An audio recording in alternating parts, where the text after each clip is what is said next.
Well, welcome to the podcast, everyone. And on this episode of the Ministry Minute, we're going to be talking about sabbaticals. And in 2021, over the summer, my church granted me a sabbatical, and it was truly a blessing. And for those who are thinking about taking a sabbatical or would like to plan for one, or for those who are members of churches and may be curious about how a sabbatical could be a benefit to them and their ministers, I hope this podcast is helpful.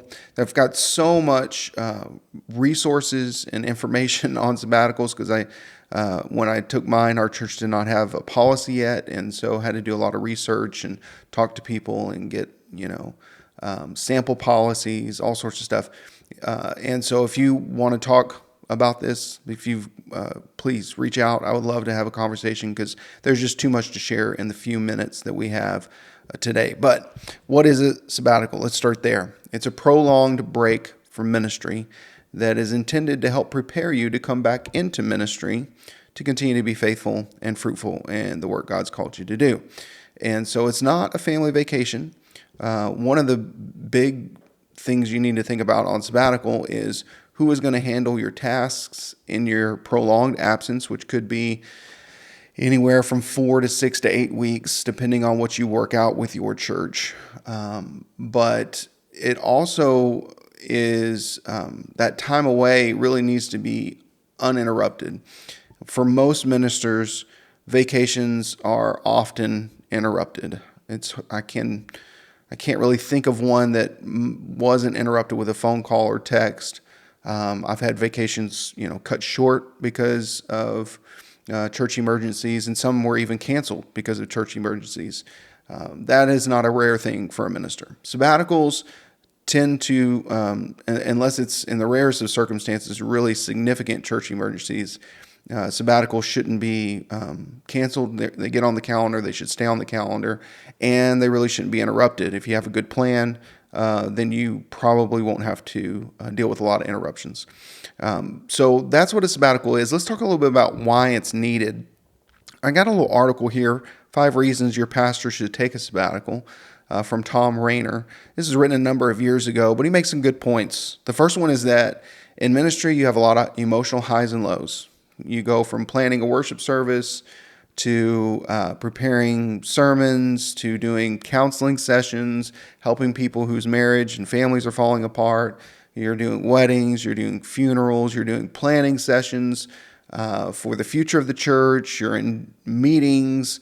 You're dealing with criticism. You're dealing with, if you're the lead pastor, you may be dealing with issues among the staff. It's just a lot of emotional highs and lows, and you're dealing with people's lives and their life with God. So some of these highs are really high and some of the lows are really low. And so that can be challenging. The second thing he mentions is that pastors are on call 24 hours a day, which you don't get calls or text 24 hours a day, but the possibility is there. And I remember being a pastor, wasn't that long ago, and I just kind of felt like I couldn't turn my phone off at night. Like I needed to leave it on. I needed to make sure, throughout the day it's often on, the vibrate mode, but at night, make sure that if it wasn't just vibrate mode, but it would ring through so I could hear the phone call or hear the text. And I didn't get that many, to be honest with you, but it wasn't, it was a normal thing to get phone calls and texts before work started. Well, not so much before, but especially after I got home from work, that weekends. And again, like I said, on vacations, that was very normal. And so you do have a 24-hour kind of job. The third thing he mentions is uninterrupted time for study, which is one of the purposes that you could choose for a sabbatical, and I'll get into that a little bit more later. But the fourth he mentions is not so much a reason why, but it's an outcome of, which I guess could be a reason why. But he says pastors who have sabbaticals have longer tenures in churches, which is interesting. And I think helpful, that pastors, when they get those kinds of prolonged breaks, it really does help them hang in there. And I'll share a little bit about that, my personal story later, but it definitely helps with burnout. I guess I'll share it now. So that was a big reason I wanted a sabbatical, and I never had a prolonged break from ministry. I never had really more than 2 weeks off, and even having 2 weeks or having 2 weeks off at a time And even that was a pretty rare thing. Most of the time, and this is my problem, it wasn't the pressure from the church, but I kind of felt like, well, I can't be gone more than a week, which was not true, but that's just kind of how it felt internally. And so, that was a challenge to be able to lay down that false belief, and that helped lead to some burnout. I don't know that I wasn't fully burnt out, but I was on the edge of it. And I could tell, and that's a whole nother podcast for another day, but it can really help with the burnout, which can lead to pastors leaving their post prematurely. And then the fifth one he mentions is pastors who have sabbaticals view the time off as an affirmation from their churches. It's a practical way that a pastor can feel loved by the church, cared for by the church. When you're in ministry, so much of your life is about giving. You're giving yourself away, your time, your energy, your attention. Your own spiritual life with God is shared with the people. And there's so many blessings and benefits from that. But when the church gives back to you this break from ministry, it really is a sense of affirmation that they care about me. It's not just that I'm caring about them, but they care about me. And I definitely found that to be true myself. So that's a little bit about what it is and why it can be needed. Let's talk about preparing. I think this is really important. If you know me at all, I like to prepare for stuff. But when your church grants you how many ever weeks off, most of the time, you are not going to get that every year. Most churches have some policy that's somewhere in the realm of 5 to 7 years. Every 5 to 7 years on church staff at that particular church, a minister will be granted a sabbatical. And that's not to say that this is a typical policy for all Baptist churches or all churches. That's not true. It's becoming more common, which is a good thing, I think, but it is definitely not the case for everybody. So what I'm saying is this gift that you're being given, you want to make the best use of it, which requires you to prepare. And one of the things you need to do is prepare your church and prepare yourself. So to prepare yourself, you really first got to know the aim. What's the purpose of your sabbatical? Mine was spiritual renewal. Yours might be an extended break for study. Whatever it is, I think is really helpful to know this is my aim so that you can build a plan for that time. That's your aim. These are the things you're going to do. And so I had ideas of things I wanted to do. Connect with God through nature was a big part of that. Reading books, enjoying God through music. So I had certain things that I was going to do on sabbatical, that journaling, the list goes on.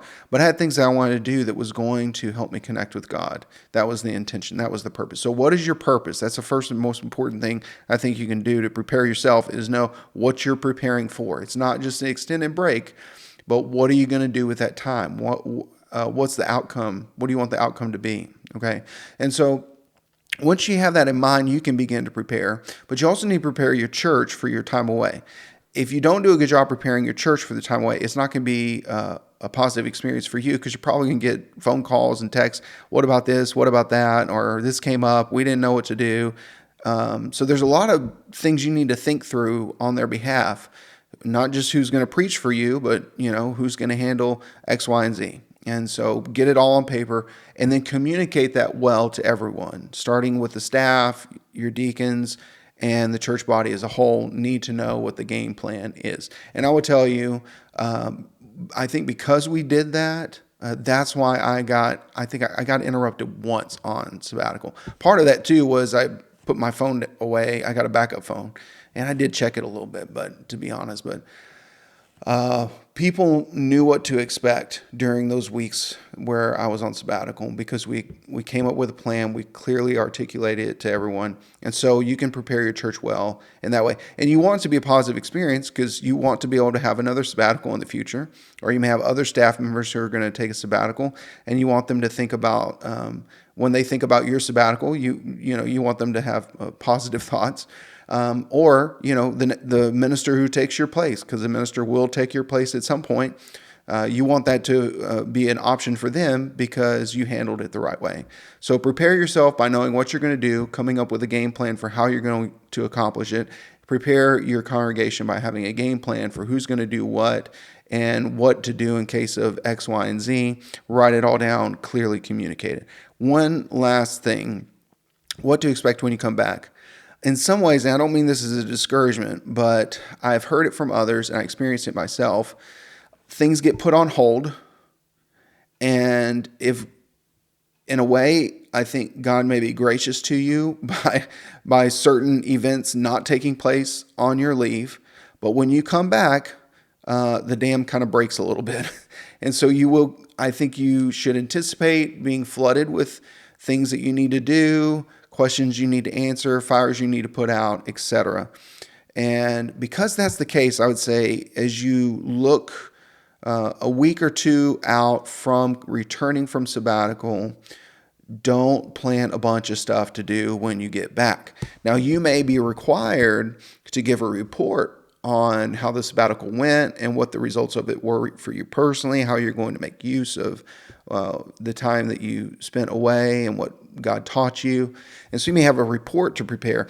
Outside of that report and just your normal, regular weekly duties, I would encourage you, don't plan any big stuff when you return, because the chances are for those first few weeks to month, maybe month and a half, you're probably going to be dealing with a lot of things that, like I said, were put on hold, or perhaps God held back. And so when I came back, I had to deal with a staff member leaving for another church, several funerals that had taken place, and this was in the midst of COVID, and so we had a COVID outbreak return, and so we were dealing with several things, as soon as I got back.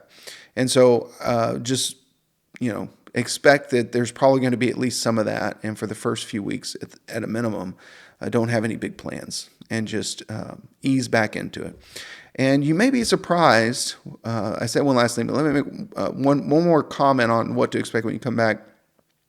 You may be surprised that you don't really want to come back. I've heard that, and I experienced that towards the end of Sabbath, I wanted more time. And I got a lot of time. So if that happens to you, I'd say just don't worry about it. Just think of it, it's like when you have whatever you enjoy, a great walk in nature, a great meal, great time with friends. It's not a bad thing to ache for a little more of that.